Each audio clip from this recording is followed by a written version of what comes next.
성경 말씀 창세기 14장 17절 찾겠습니다. 창세기 14장 17절 말씀. 자, 읽겠습니다.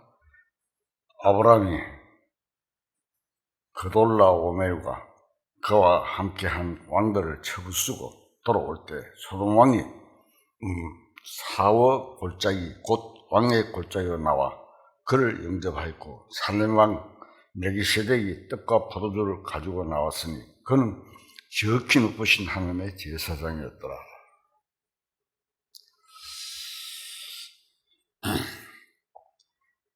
예수님이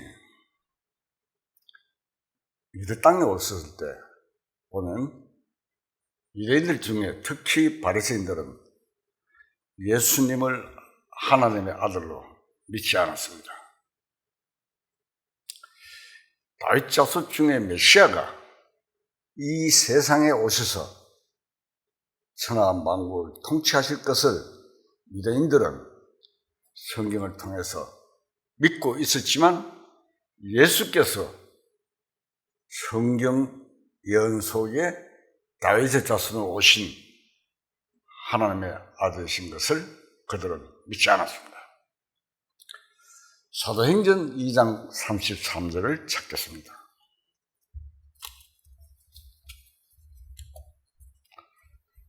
사도행전 2장 33절 읽겠습니다. 하나님이 오른손으로 예수를 높이시매 그가 약속하신 성령을 하나님 아버지께 받아서 너희가 보고 듣는 이것을 부어주셨느니라. 다윗은 하늘에 올라가지 못하였으나 친히 말하여 이르되 주께서 내 주에게 말씀하시기를 내가 내 원수로 내 발등상이 되게 하기까지 너는 내 우편에 앉아 있으라 하셨도다. 그런즉 이스라엘 온 집은 확실히 알지니 너희가 십자가에 못 박은 이 예수를 하나님이 주와 그리스도가 되게 하셨느니라 하니라.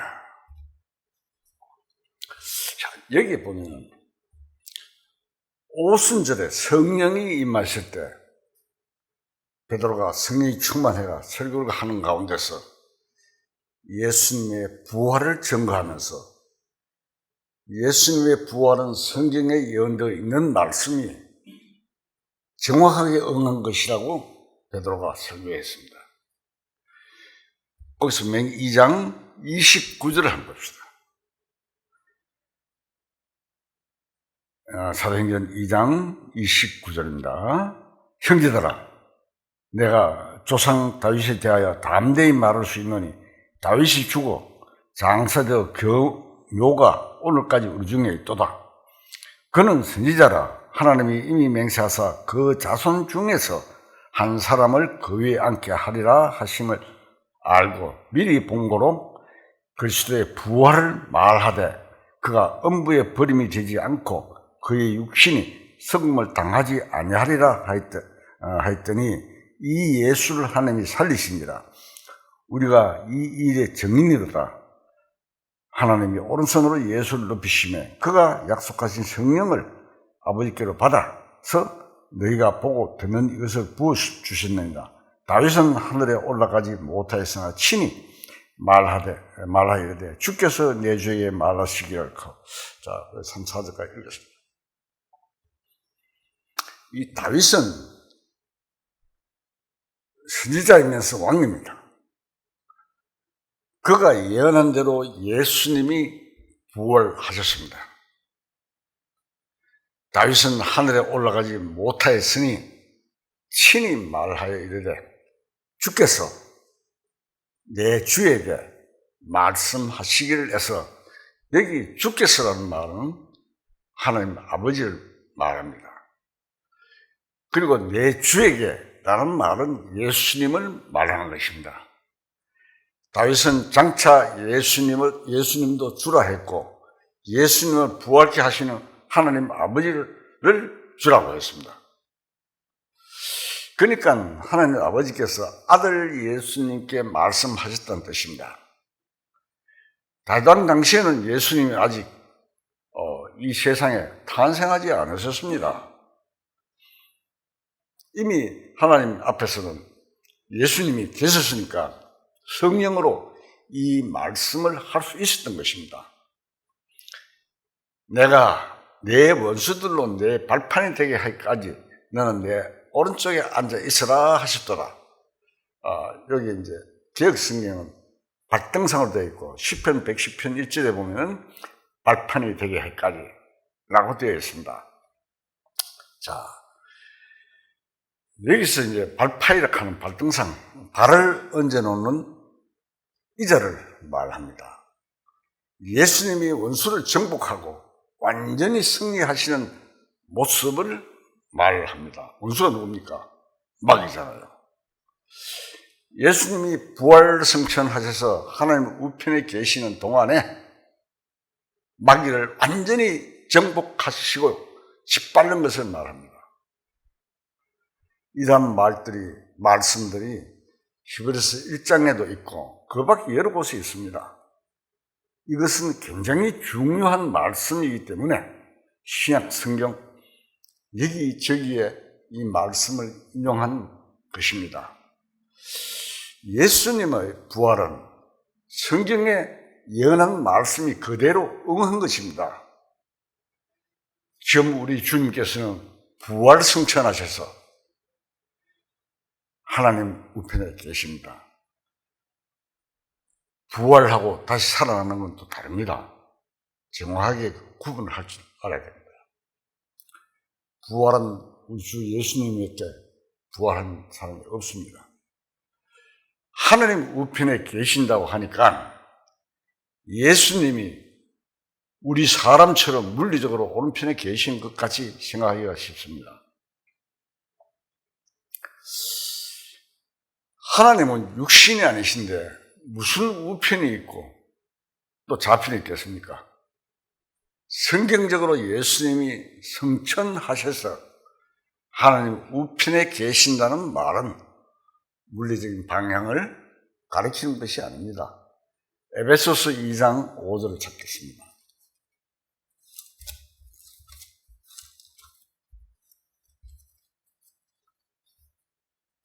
에베소서 2장 5절. 자, 읽습니다. 허물로 죽은 우리를 그리스도와 함께 살리셨고 너희는 은혜로 구원을 받은 것이라. 또 함께 일으키사 그리스도 예수 안에서 함께 하늘에 앉히시니. 자, 성경 말씀을 읽을 때 그 내용들을 자세하게 우리가 읽어야 됩니다. 우리가 구원을 받으면 육신이 하늘에 있는 것은 아닙니다. 지금 현재 저도 이 세상에 있잖아요. 그런데 여기 보면 허물로 죽은 우리를 그리스도와 함께 살리셨고 라는 말은 우리 죽은 영이 살아났다는 뜻입니다. 그리고 너희는 은혜로 구원받은 것이라고 했는데 이것은 우리 영혼이 구원받은 것을 말합니다. 또 함께 일으키사 그리스도 예수 안에서 함께 하늘에 앉히시니 라고 했는데 우리의 무엇이 하늘에 있는 것일까요? 우리 육신은 아직 이 땅에 있는데 왜 하늘에 있다고 했을까요? 이러한 문제는 우리가 이해하기가 조금 어렵습니다. 그러나 구원받은 우리 새 생명은 하늘에 속한 생명이고 하늘에 있습니다. 하늘은 저 높은 물리적인 공간을 말하는 것이 아니고 영적 세계, 신령한 세계를 말하는 것입니다. 그렇기 때문에 우리 구원받은 영들은 그 신령한 세계인 하늘에 있습니다. 내 육신 안에 거듭난 새 생명이 있지만 하늘에 앉아 있는 것이나 마찬가지라는 뜻입니다. 예수님께서 하나님 우편에 앉아 계신다고 하니까 우리하고 아주 멀리 거리에 계신 것 같지만 그렇지 않습니다. 우리가 예수님을 눈으로 볼 수 없는 것 뿐이지 우리와 함께 계십니다. 마태복음 28장 20절을 보겠습니다.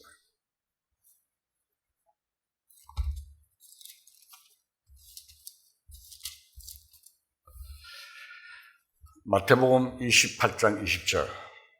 자, 계십니다. 내가 너희에게 분부한 모든 것을 가르쳐 지키게 하라. 볼지어다. 내가 세상 끝날까지 너희와 함께, 항상 함께 있으리라 하시니라. 자, 뭐렇게 했습니까? 내가 세상 끝날까지 너희와 항상 함께 있으라고 말씀하신 그대로 우리 눈은 안 보이시지만 항상 우리와 함께 있으리라고 말씀하신 그대로 우리 눈에는 안 보이시지만 항상 우리와 함께 하시는 분입니다. 부활하신 이후에 갑자기 갈릴리도 나타나시고 갑자기 사라져 버리신 것도 신비롭고 신령한 몸인데 그러한 몸을 보일 수도 있고 갑자기 보이지 않을 수도 있습니다. 구약에서도 천사들이 그런 것을 많이 기록해놨죠. 우리는 예수님이 하늘에 앉아 계신다, 하나님 우편에 앉아 계신다는 것을 이 지구에서 아주 멀리 어떤 하늘에 있다고 생각할 필요가 없습니다. 다만 우리 육신의 눈으로 볼 수 없는 영의 세계에 있는 것입니다. 온 세상이 가득한 분이 하나님이신데 왜 우편에 계신다고 했을까요? 우편은 힘의 상징이며 좌편과는 늘 구분되는 말씀입니다. 주님이 하늘에 계시듯 우리의 영혼도 하늘에 있는 것입니다. 우리가 그리스도와 함께 하늘에 앉혀졌다고 되어 있지 않습니까? 그러니까 주님이 멀리 계시는 것이 아니고 우리가 주님께 순종하면 주님이 우리 영과 함께 계시며 인도를 받는 위치에 있습니다. 주님께 순종하면 예수님이 부활승천하신 이후 지금까지 전 세계에서 복음이 전파되고 있습니다. 이 복음이 전파되는 것은 하나님의 원수인 마귀의 진영을 대적해서 전쟁하는 것입니다. 한 사람이 구원받는 것은 마귀에게 사로잡힌 자를 다시 사로잡아 구출하는 것입니다. 에베소서 4장 8절을 보겠습니다.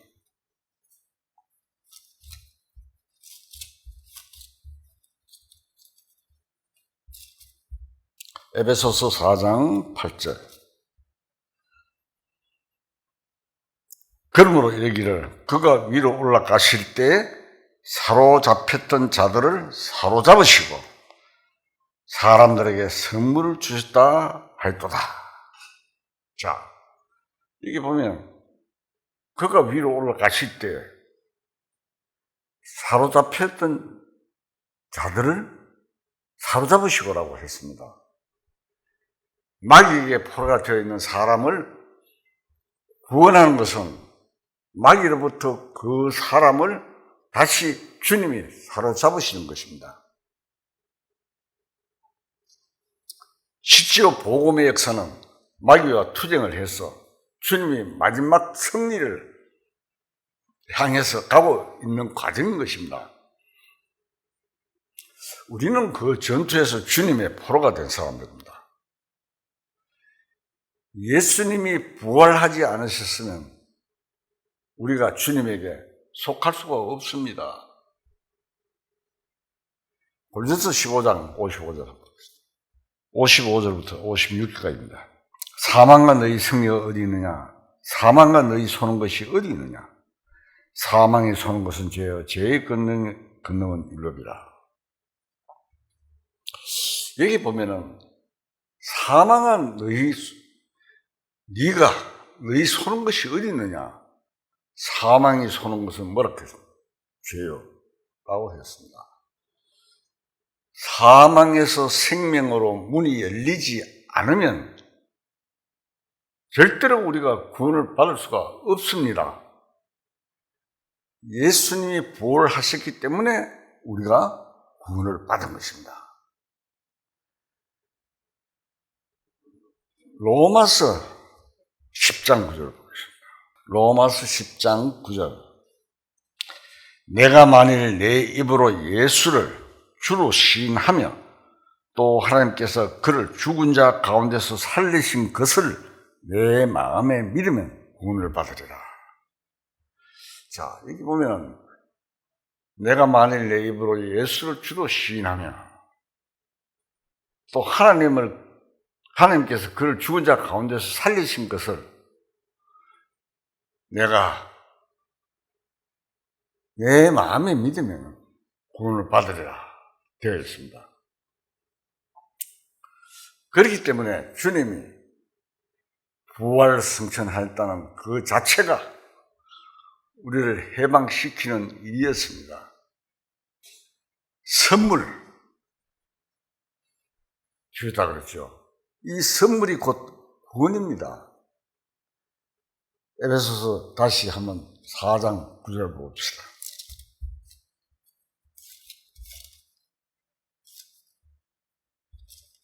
에베소 4장 9절. 올라가셨다 하였은즉 땅 아래 낮은 곳으로 내리시던 것이 아니면 무엇이냐. 내리시던 그가 곧 모든 하늘 위에 오르신 자니 이는 만물을 충만하게 하려 하심이라. 자, 여기 보면은 예수님이 부활하신 것은 우리가 보통 생각하는 것보다 굉장히 깊은 뜻이 있습니다. 여기 만물을 충만하게 하려 하심이라는 말은 모든 만물이 존재하고 있는 그 근본적인 뜻을 완전히 성취시킨다는 뜻입니다. 굉장히 중요한 내용들입니다. 이 세상 만물이 마귀에게 넘어가서 마귀의 지배를 받고 있는 동안에는 이 세상이 썩고 냄새나고 부패한 세상입니다. 그러나 주님이 부활 승천하신 상태에서 구원을 베푸사 이 모든 자연계도 완전히 복구되고 에덴 동산의 상태로 되는 것입니다. 앞으로 그렇게 됩니다. 그것이 만물을 충만하게 하는 것입니다. 우리가 조금만 깊이 생각하면 예수님이 부활 승천하신 것은 전 우주에 하나님의 능력과 근세와 하나님의 모든 것을 충만하게 하기 위한 길이었습니다. 예를 놓으셨습니다. 그래서 이 복음이 전파되면서 마귀의 진영이 차츰차츰 무너지는 것입니다. 사람들이 구원받은 만큼 마귀의 진영이 무너지고 우리는 주님께 사로잡힌 주님의 전리품으로서 큰 은혜에 참여하니 정말 얼마나 영광스러운 일인지 모릅니다. 예수님이 장차 재림하셔서 이 세상을 통치하실 때 이 시온 예루살렘이 온 세계 수도가 됩니다. 적그리스도도 이런 사실을 알기 때문에 예루살렘을 자기의 수도로 만들려고 합니다. 앞으로 중동 지역에 평화가 형성되는 분위기가 조성되어 갈 것인데 그것을 성경에서는 무엇이라고 했습니까? 거짓 평화라고 말하고 있습니다. 성경 기록에 데살로니가 아마 서에 그 내용이 나올 거예요. 평안하다 할 그때 해산의 고통이 이런 것 같이 멸망이 갑자기 온다고 되어 있습니다.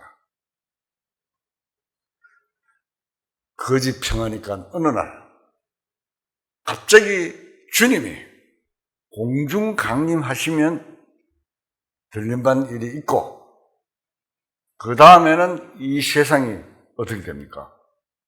환난 세상으로 접어들게 되겠습니다. 대환란이 시작되는 것입니다. 이것을 알면 평화조약도 성경을 이루어가는 한 과정이라는 것을 알 수가 있습니다. 분명히 거짓 평화가 올 것입니다. 그 후에 환난 세상에서 마지막 아마겟돈 전쟁 때 많은 사람이 죽고 나머지 살아남은 사람들이 천왕국에 들어갈 것입니다.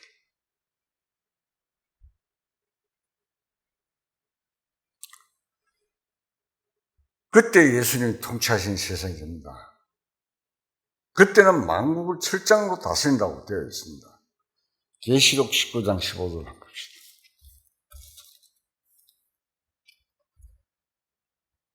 계시록 19장 15절입니다. 그의 입에서 예리한 금이 나오니 그것으로 만국을 치겠고 친히 그들을 철장으로 다스리며 또 친히 하나님 곧 전능하신 이의 맹렬한 진노의 포도주 틀을 발겠고. 자, 여기 보면은 예수님이 철장으로 다스린다고 되어 있습니다. 구원을 못 받은 사람도 그때 가면은 예수님께 굴복하고 다스림을 받게 됩니다. 아마 세계 전체 3분의 1이 죽습니다. 그 전쟁을 마치고 살아있는 사람들이 예수님이 다스림에 굴복됩니다. 에베소서 6장.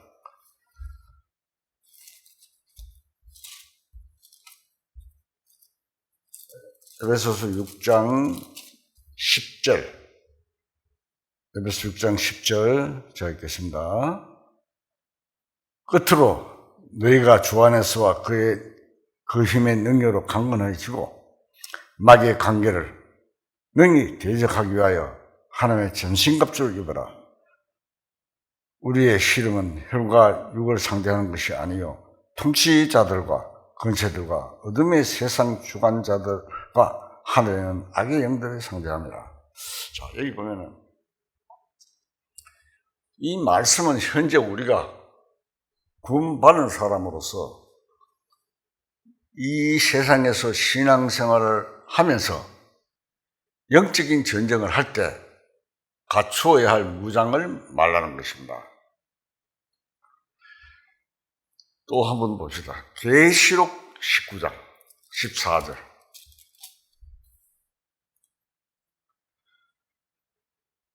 계시록 19장 14절.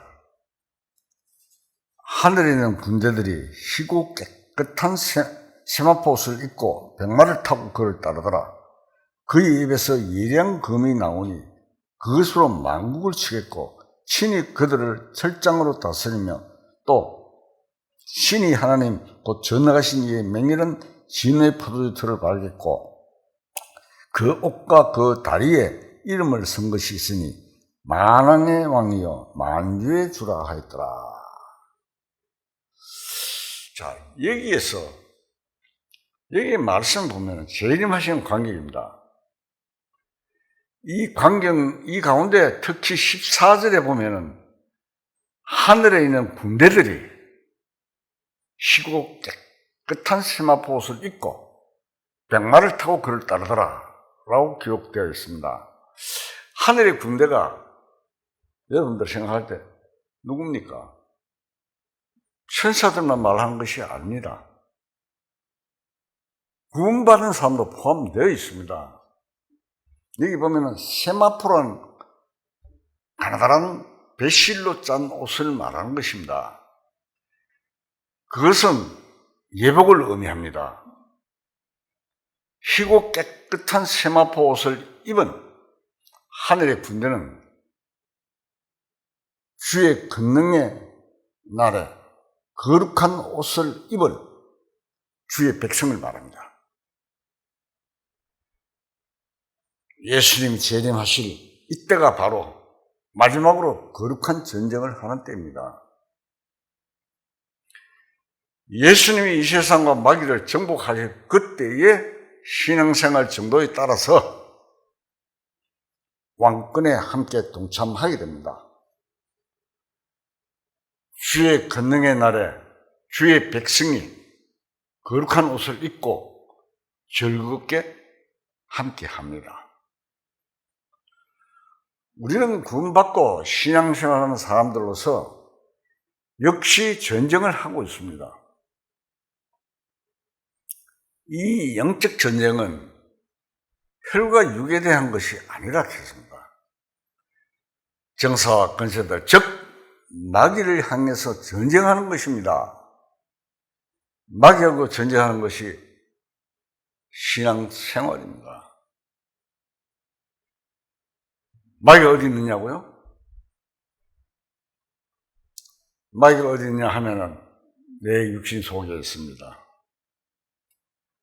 마귀는 우리 육신의 생각을 자꾸 부추겨서 자꾸 죄를 짓게 만듭니다.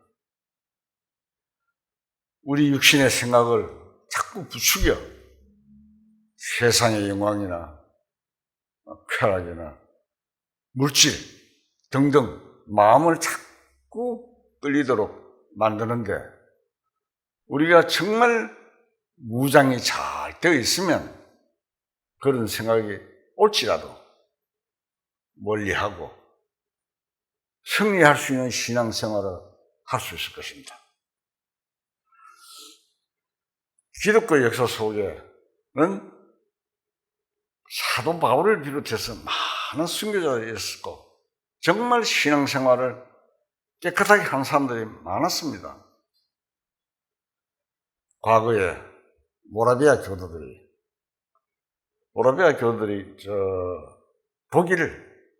독일어로 사용하는 민족들입니다. 모라비아 교도들이 옛날 그 체코 그쪽 방향인데 모라비아 교도들이 그때 박해가 심했습니다. 왜? 성경대로 말씀대로 살면 박해가 있게 되어 있습니다.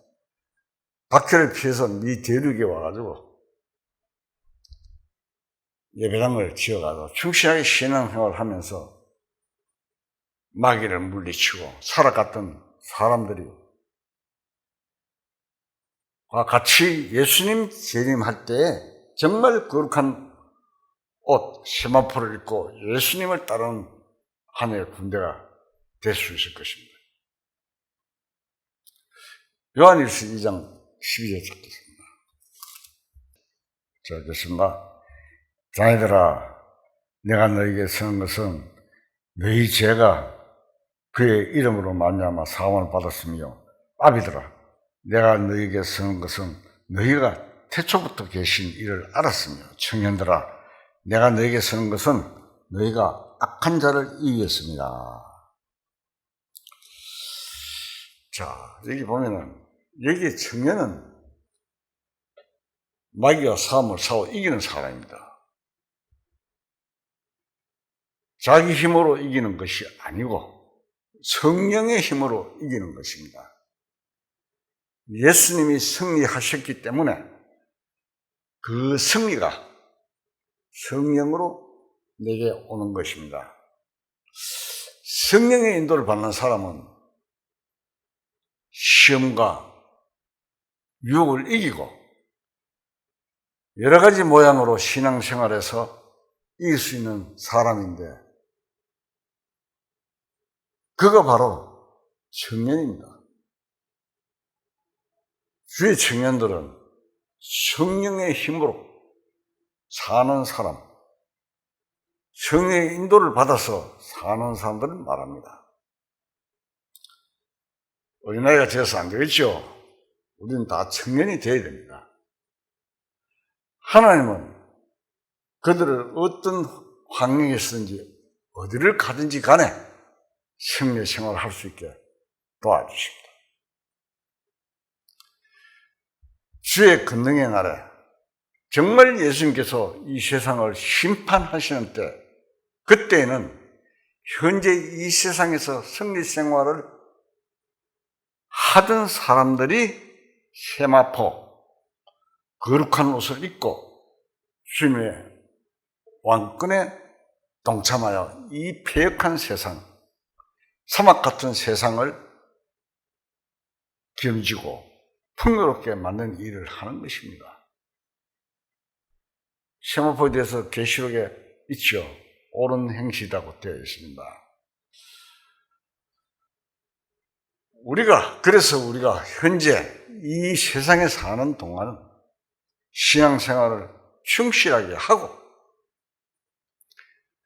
성령의 인도를 받으면서 바로 사는 것은 굉장히 중요합니다.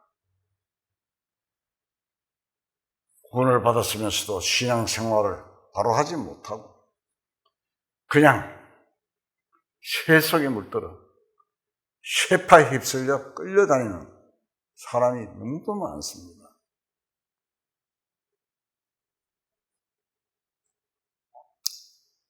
구원을 받았으면서 행동이 구원 안 받은 사람과 똑같고 오히려 어떤 점에서 구원받지 못한 사람보다 더 못한 사람들이 종종 있습니다. 어떻게 보면 가짜 구원받은 사람들도 많을 것 같습니다. 우리가 구원을 진짜로 받았으면 정말 에베소 6장에 있는 말씀대로 신앙의 무장을 단단히 하고 믿음으로 살아가야 할 것입니다.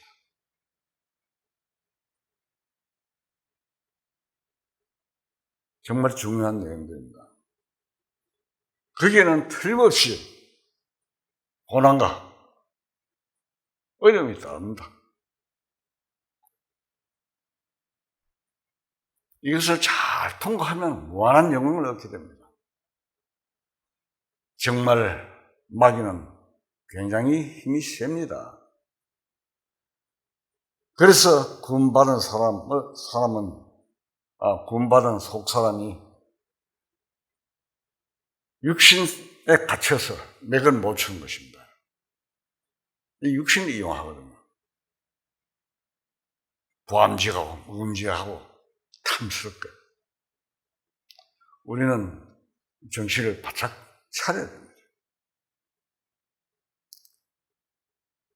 창세기 14장에 보면 고모라 성이 점령을 당해서 다 포로로 잡혀갔을 때 아브라함의 조카 롯과 그 가족도 같이 잡혀갔어요.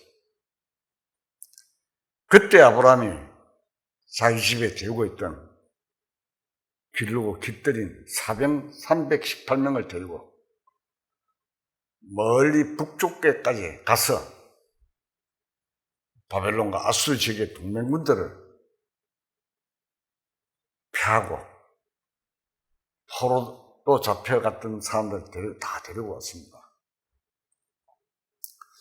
물론 그것은 아브라함의 힘이 아니고 하나님의 능력으로 그렇게 된 것입니다. 그렇게 승리하고 돌아올 때, 그랬을 때 환영하는 사람이 둘이 나타났습니다. 하나는 소돔 왕이고 하나는 살렘 왕 멜기세덱이었습니다. 창세기 14장 17절을 한번 봅시다. 자, 읽겠습니다.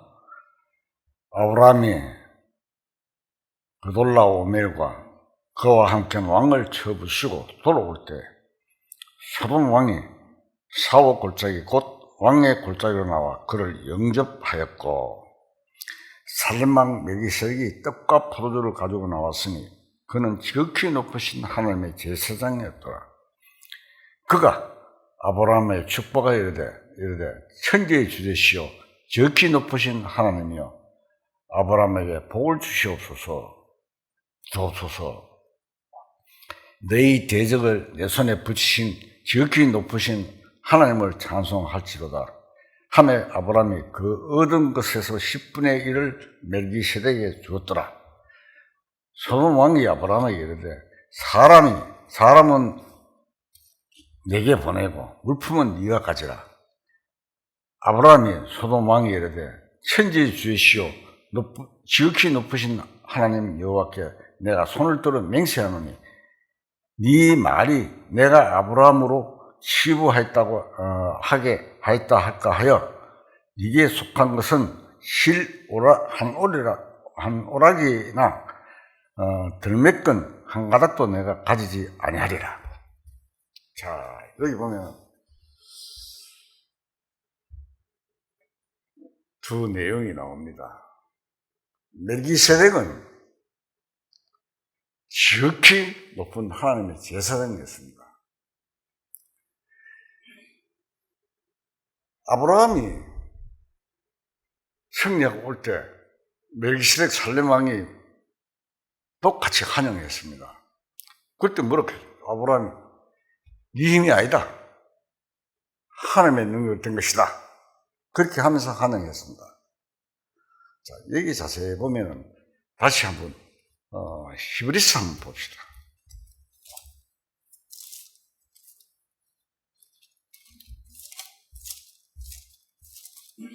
히브리서 5장. 히브리서 5장 6절. 또 이와 같이 다른 데서 말씀하시되 네가 영원한 멜기세덱의 반차를 따는 제사장이라 하였으니 그는 육체에 계실 때에 자기를 죽음에서 능히 구원하실 이에게 심한 고통과 눈물로 간구와 소원을 올렸고 그의 경건하심으로 말미암아 들으심을 얻었나이다. 그가 아들이면서도 받으신 고난으로 순종함을 배워서 온전한 되었은즉 자기에게 순종하는 자에게 모든 자에게 영원한 구원의 근원을 되시고 하나님께 멜기세덱의 반사를 따른 제사장이라 칭하심을 받았습니다. 여기에 멜기세덱의 반차를 쫓았다는 것은 멜기세덱의 제사장직 계통을 이은 사람이라는 뜻입니다. 모세의 형 아론이 처음 제사장이 되었고 그 아론의 혈통을 따라서 제사장이 이어져 갔습니다. 그런데 멜기세덱 제사장은 그와는 아주 다른 독특한 제사장입니다. 이 제사장은 영원한 제사장이라고 했습니다.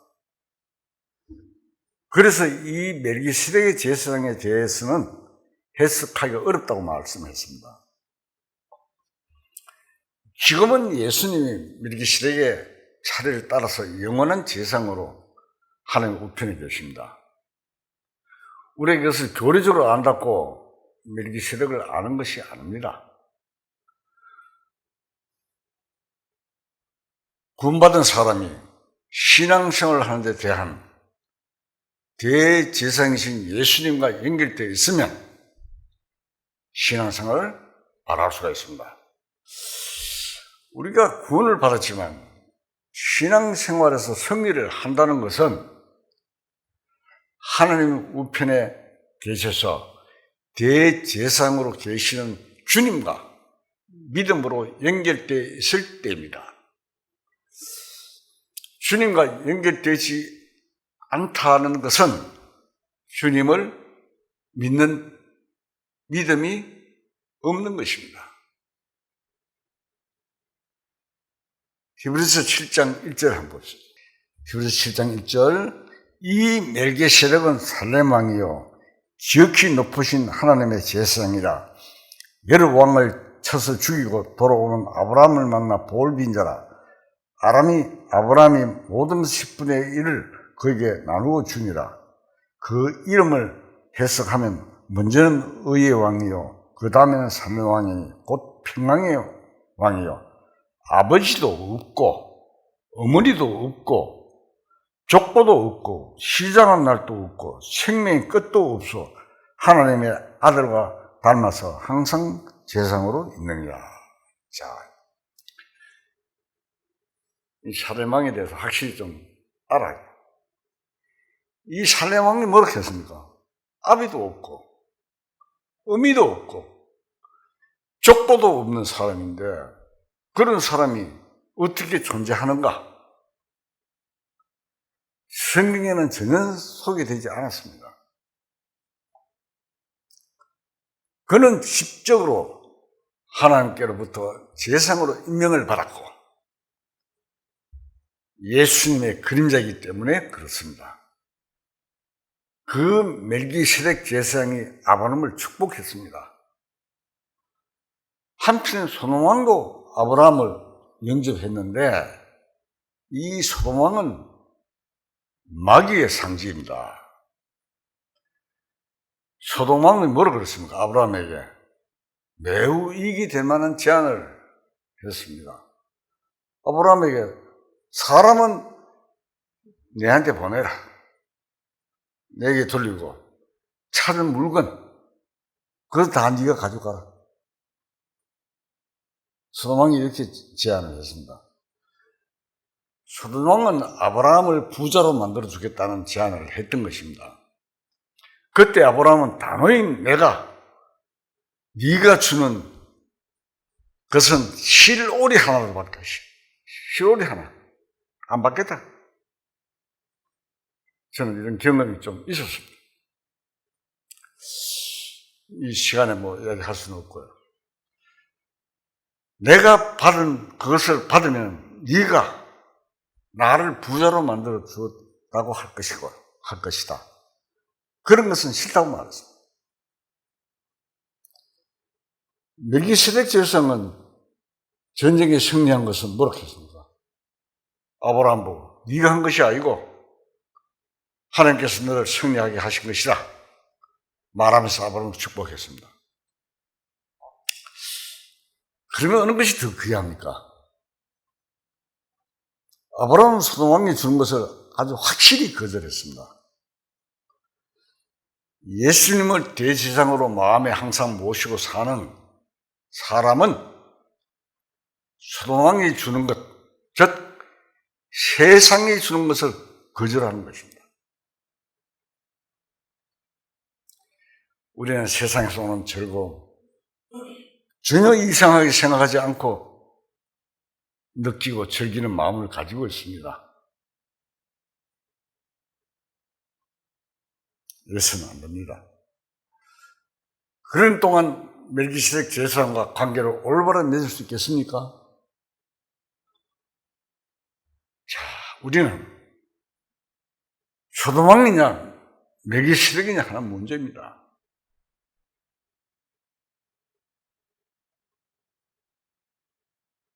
아브라함은 믿음으로 살았기 때문에 소돔왕이 세상 것으로 부자를 만들어준다고 해도 원하지 않고 받지 않고 거절했습니다. 그래서 창세기 15장에 보면 하나님께서 아브라함에게 나타나서 뭐라고 그랬습니까? 내가 네 상급이라고 했습니다. 하나님이 자신을 주시겠다는 것입니다. 이 얼마나 큰 축복입니까? 멜기세덱과 관계를 맺으면 세상 만물을 창조하신 하나님이 내 하나님이 됩니다. 온 세상 것 모두가 하나님 겁니다.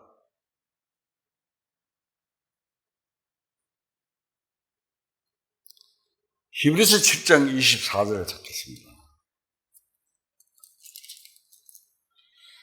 히브리서 7장 24절 예수는 영원히 계심으로 그 재산 10분도 갈리지 아니하느니라.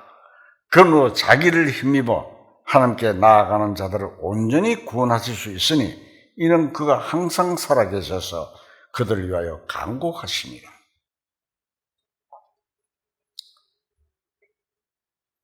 예수님은 영원한 대제사장이시고 자기를 힘입어 하나님께 나아오는 자들을 넉넉히 구원하십니다. 우리가 신앙생활을 하다 보면 이런저런 시험과 세상의 유혹을 받습니다. 이래야 할지 저래야 할지 참 어려울 때 조용히 들려오는 주님의 음성을 듣고 주님을 믿는 믿음으로 나아갈 때 온전히 구원하신다고 했습니다. 자, 이 내용은 영혼의 구원이 아니고 위기 상황과 시험에서 구원하신다는 뜻입니다. 물론 환경이 좋아진다는 것은 아니고 그런 데서 넘어지지 않고 믿음을 지키는 것입니다. 생명은 일망정 믿음을 잃지 않는 그것이 승리입니다. 서만학교의 카타콤 순교자들 그 책을 제가 한번 읽어봤는데 읽어보니까 정말 신앙생활을 목숨을 걸고 했는 분들입니다.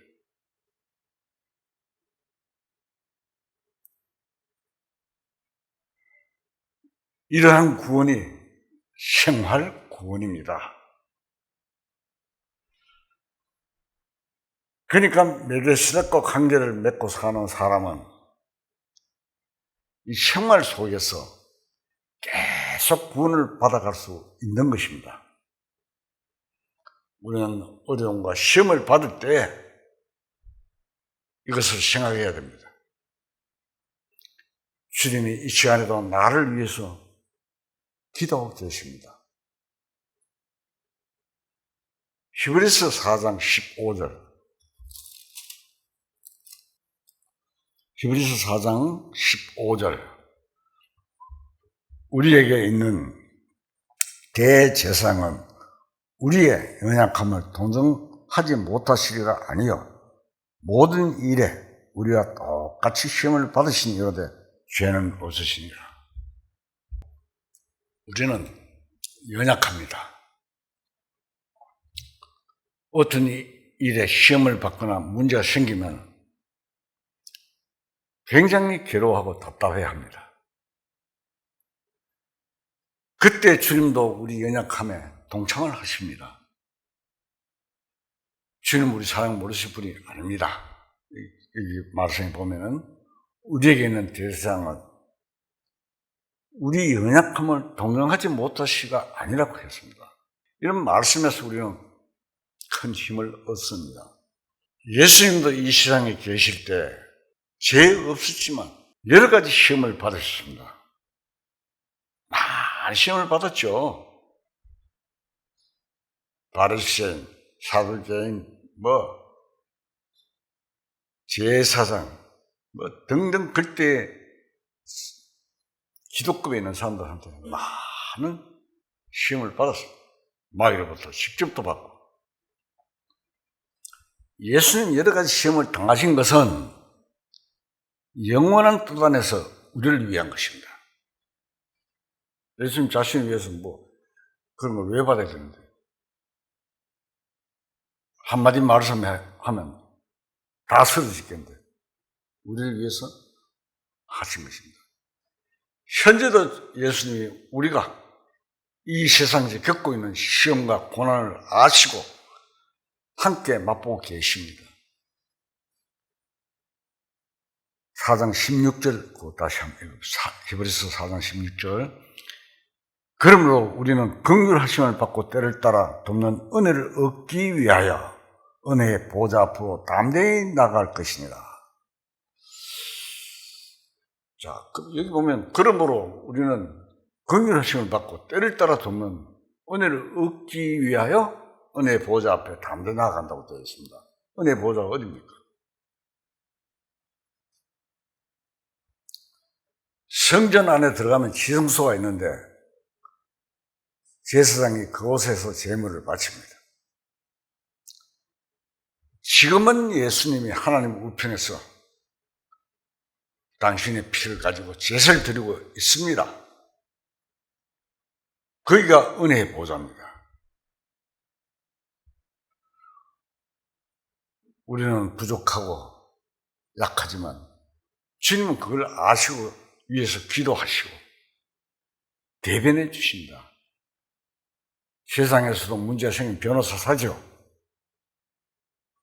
우리를 대변하고 주십니다. 예수님이 멜기세덱 반차를 쫓는 영원한 재상이라는 것을 교리적으로 아는 것으로 끝이 나서는 안 됩니다. 멜기세덱 제사장이 현재 우리들을 위한 제사장으로 계시니까 우리는 그 예수님을 힘입어 하나님 앞에 담대히 나아갈 수 있습니다. 우리는 죄를 지었을 때 예수님을 힘입어 나아가면 문제가 해결이 됩니다. 예수님을 힘입어 하나님 앞에 나아가는 것은 굉장히 중요한 일입니다. 그런데 예수님을 제쳐놓고 내가 직접 하나님 앞에 서려면 항상 두려움이 있습니다. 심판과 책망을 받을까 두려움이 있습니다. 그러나 예수님이 나를 위해서 죽으셨고 시험을 받으셨고 모든 고난을 겪은 그 속에 이미 내 모든 문제에 대한 해답이 있습니다. 시편 110편 5절 한번 볼게요.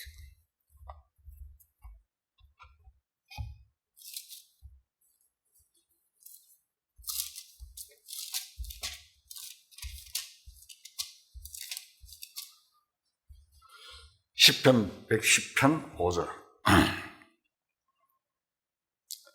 자, 읽겠습니다. 주의 오른쪽에 계신 주께서 그의 노하신 날에 왕들을 쳐서 깨뜨리실 것이라.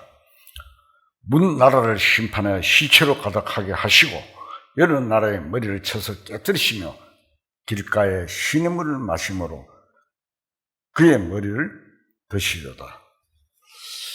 자, 여기 보면 주의 오른쪽에 계신 주께서 그의 노하신 날이라고 했습니다. 그날은 언제입니까? 은혜의 시대가 끝난 후에 닥칠 환난의 때입니다. 교회가 들림을 받는 일이 지나버리면 성령이 떠나서 버리십니다. 그러면 은혜 시대는 어떻게 됩니까? 끝나는 것입니다. 은혜가 시대가 끝나면 어떻게 됩니까? 무시무시한 진노의 날이 닥칩니다. 사람이 죽으려고 혀를 깨물어도 죽음이 도망간다 했어요. 머리는 왕들을 의미합니다. 주님이 재림하시면 세상이 큰 환난을 받고 심판을 받게 됩니다. 스가랴서 14장 8절. 스가랴 14장 8절. 그날의 생수가 예루살렘에서 솟아나서 절반은 동해로 절반은 서해로 흐를 것이라. 여름에도 그러하고 여름에도 겨울에도 그러하리라. 자,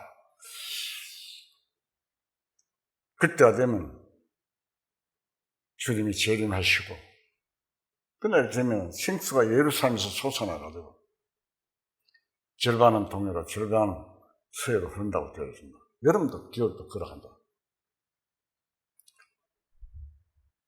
그러나 그 환란이 지나고 나면 만물이 다시 회복됩니다. 마치 에덴 동산에서 네 강물이 창세기 보면 나오죠. 네 강물이 흐르는 네 강물이 흘러나오듯이 그때는 예루살렘에서 강물이 흘러내립니다. 그렇게 기록되어 있습니다. 에스겔서나 계시록에 보면 하나님의 보좌로부터 강물이 흘러내린다고 말씀이 있습니다. 길가에 시냇물을 마시고라고 했는데 예루살렘 통곡에 가면은 굴같이 생긴 곳이 있는데 거기에 들어가면은 물 흐르는 소리가 졸졸 난다고 합니다. 큰 그 큰 우물처럼 물이 모여있고 어디서 흘러나온지 철철 흘러내린다고 합니다. 장차 이것이 큰 샘이 되어서 그렇게 될 것이라 생각이 됩니다. 이스라엘의 수원지가 어디입니까? 원래 헐몬산이잖아요. 헐몬산 이슬이 그 물줄기가 내려서 갈릴리, 요르단 사이까지 흘러가고 있습니다. 주님이 내리실 때는 예루살렘 보좌니까 예루살렘이 세계 수도가 됩니다. 그 보좌에서 물이 흘러서 서쪽으로 동쪽으로 흘러내리고 여름 겨울 할 것 없이 내린다 되어 있습니다. 계시록 22장 계시록 22장 1절 또 그가 수동같이 맑은 생명수 강을 내게 보이니 하나님과 및 어린 양의 보호자로부터 나와서 길 가운데 흐르더라. 강 좌우에 생명나무가 있어 12가지 열매를 맺되 달마다 그 열매를 맺고 그 나무 잎사귀들은 만국을 취하기 위하여 있더라. 다시 저주가 없고 하나님과 그 어린 양의 보호자가 그 가운데 있으리니 그의 종들이 그를 섬기며 그의 얼굴을 볼터이요 그의 이름도 그들의 이마에 있으리라. 다시 밤이 없겠고 등불과 햇빛이 쓸데없으니 이는 주 하나님이 그들에게 빛입니다.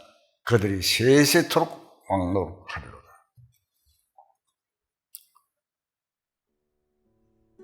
아주 명확하게 다 기록을 해놨죠. 스가랴서와 같이. 이 생명수강은 영원한 천국에서 하나님께로부터 내리는 신령하고 거룩한 영적인 은혜를 상징하는 것입니다. 장차 예루살렘에서 흘러나는 물이 온 지역을 다 적시될 것인데 그때 주님이 왕이 되십니다. 말한 대로 곧 이루어질 것을 우리는 알고 확실히 믿을 수가 있습니다. 곧 예수님이 세계를 통치하시는 만왕의 왕으로 오실 것입니다. 그날을 고대하며 감사와 찬송 속에 담대한 믿음으로 신앙생활을 하여야 할 것입니다. 다 같이 기도하시겠습니다.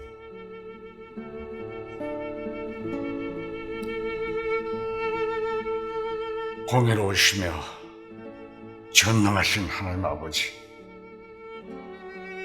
부족한 저희들에게 참된 소망인 우리 하나님이 계획하시고 이루어 가시는 일들을 하나하나 알려 주신 은혜 감사와 찬송을 드립니다. 알려주신 하나님의 엄청난 계획의 역사를 깨달은 우리 모두가 잠시 있다 사라지는 안개와 같은 이 세상의 육신의 생활에 젖어 살지 말고 만왕의 왕으로 오실 주님만 바라보고 대적인 악한 원수 마귀를 주신 말씀으로 싸워 승리하는 우리 모두가 되게 도와주시옵소서. 이 시간 모든 영광 하나님의 홀로 받으시옵소서. 우리 주 예수 그리스도 이름으로 감사하며 기도드리옵나이다. 아멘.